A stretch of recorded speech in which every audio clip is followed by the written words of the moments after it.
Um, it was quite stimulating for the first. I thought it was the airline's window view, and then the bird's eye view, and now I'm going to give you basically worm's eye view of what is going on in the ground, especially in developing countries.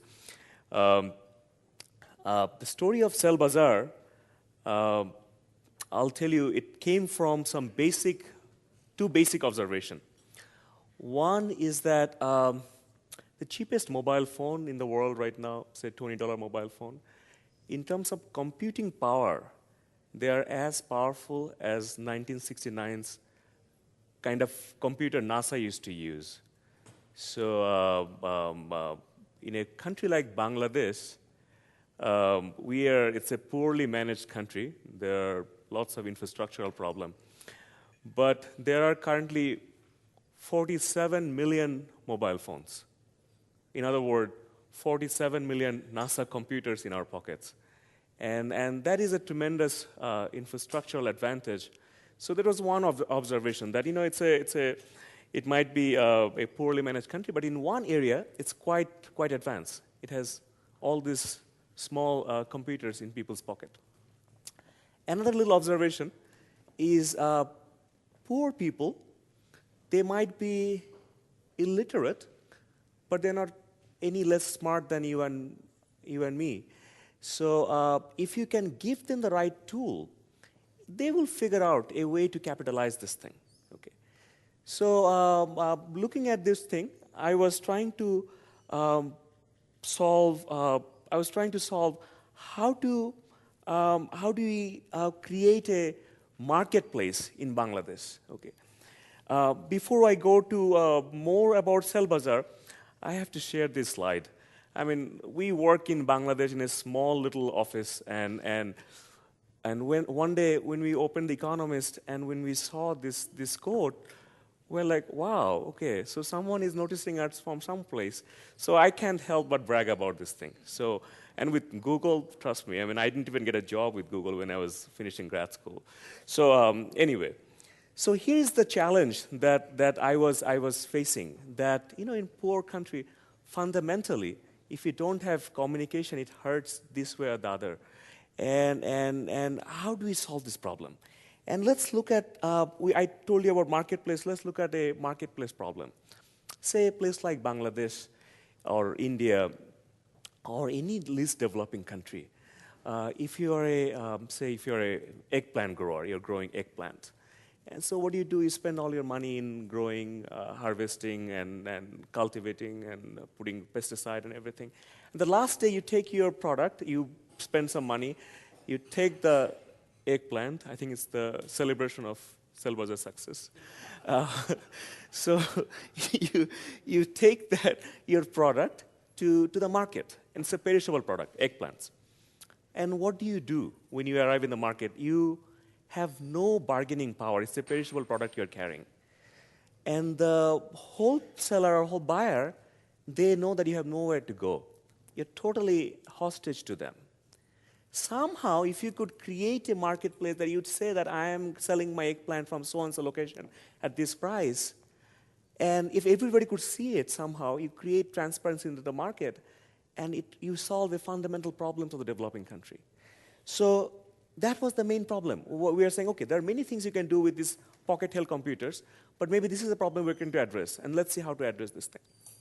Well, we're just taking a classic example that I took this picture from somewhere in Bangladesh.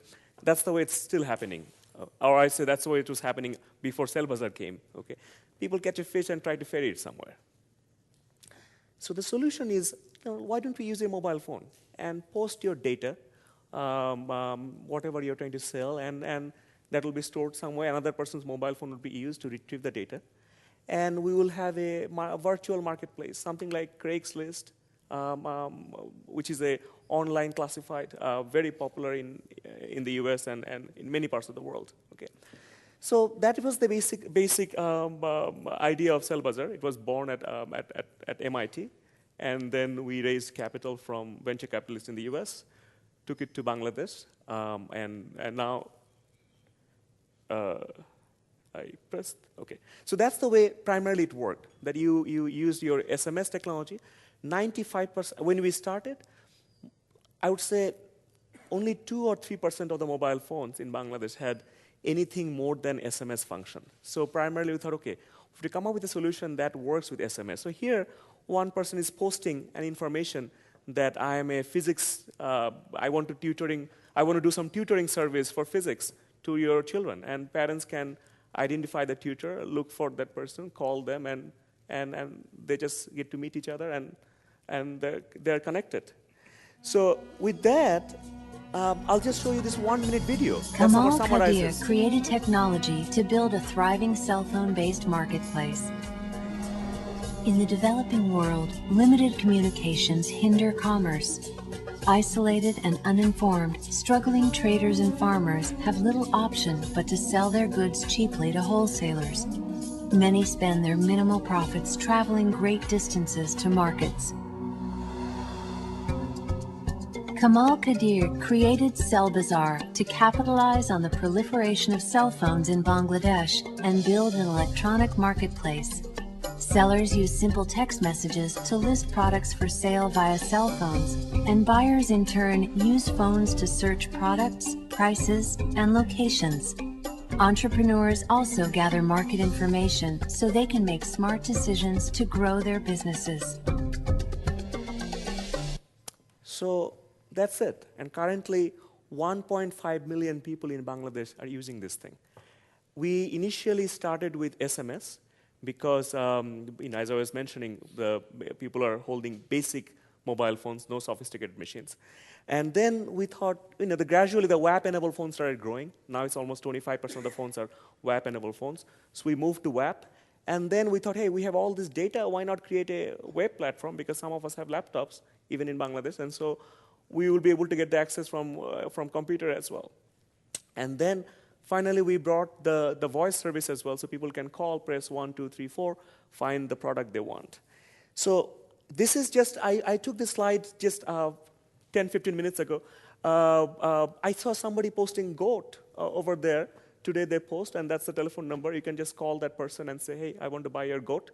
And the entire thing is done by mobile phones. And as I said, that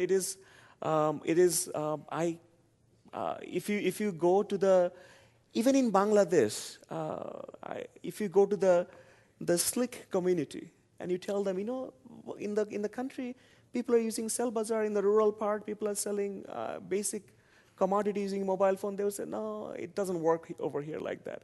But interestingly, it is actually working, and people adopt this thing very quickly. It's a big country of 150 million people, and already we have reached 1% of the country's population. There are a few things started happening when we brought CellBazaar to Bangladesh, and I want to raise 2 points here. One is I call it market transformer. See, initially we thought it would be used by young people, but very quickly we saw the people who cannot have the brick and mortar shop, people who can open their own business, open a new building, shops, and all this. They are the one using this technology to create a business. So I saw a retired police officer, and he has nothing to do anymore. He has retired. He figured out where to buy old refrigerator. And he has opened a shop in CellBazaar selling old refrigerator all the time. So he's looking for old refrigerator all over the country, finding them, posting it, and starting a small business out of it. And that way, many micro enterprises are born, and that creates the market efficiency. Again, that's the picture of that retired police officer. There's something I want to mention about this, the icebreaker, and that is where things, it leads to the point where mobile phone and new technologies are going. See, if you go to, from our discussion in the morning and in the afternoon, it's all of you travel all the time. Go to any developing country. Go to India, Bangladesh. Just pull a guy from the street and give him this very simple device like this one, which has only 3-4 buttons, or a air-conditioned, temperature remote controller. And you say, hey, can you drop the temperature by 2°? And they say, no, I don't know how to use this thing. But it's only 4 buttons. Give them a very sophisticated BlackBerry phone and say, hey, can you call this Spanish number? Everybody can make phone calls. But the BlackBerry has 30, 40 keys, and this has only 4 keys. Why are they, people cannot read, but why are they able to use these very sophisticated phones, but they cannot do this thing?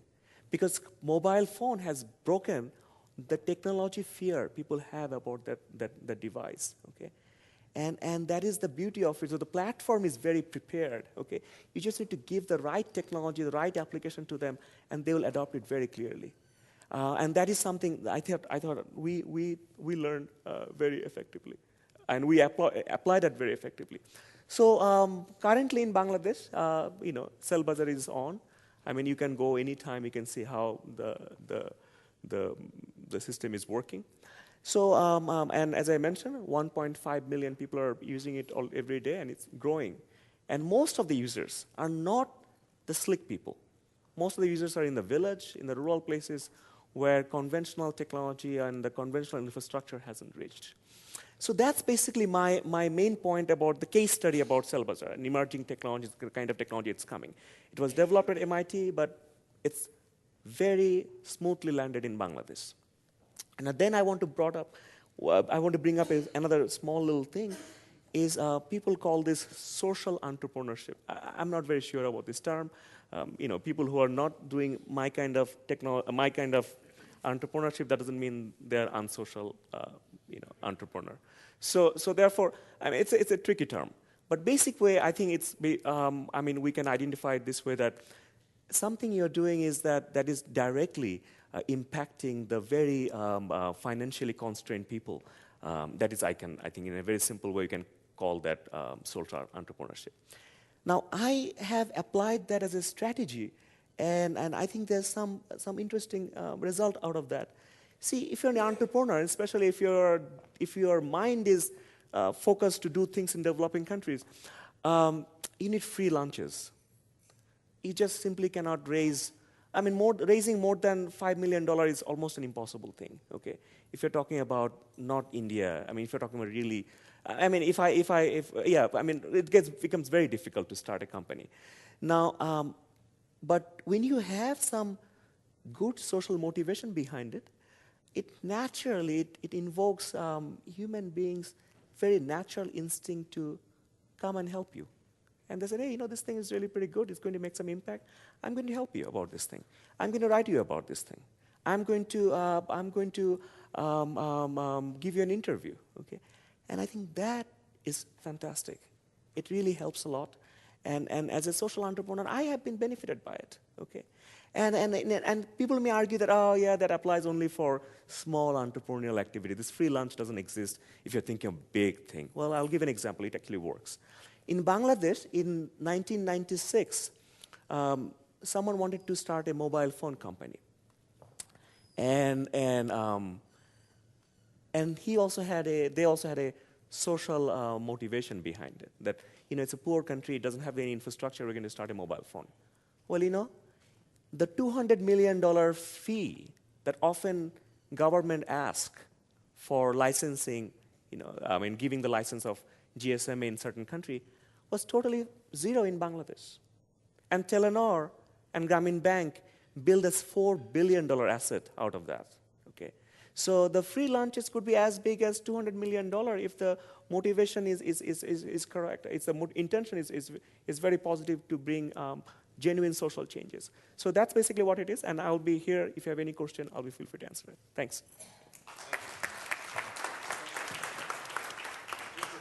Just before you sit down, I wanted to ask, when did you start up?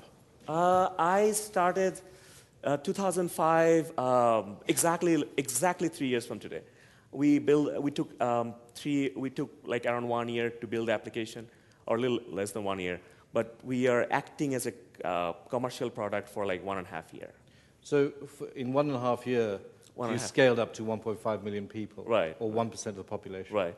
Well, we have an advantage. I mean, Bangladesh is a country as big as Wisconsin, and it has half of US population, so you can reach a lot of people in a small place. That's brilliant. Thank you. Thanks. Thank you.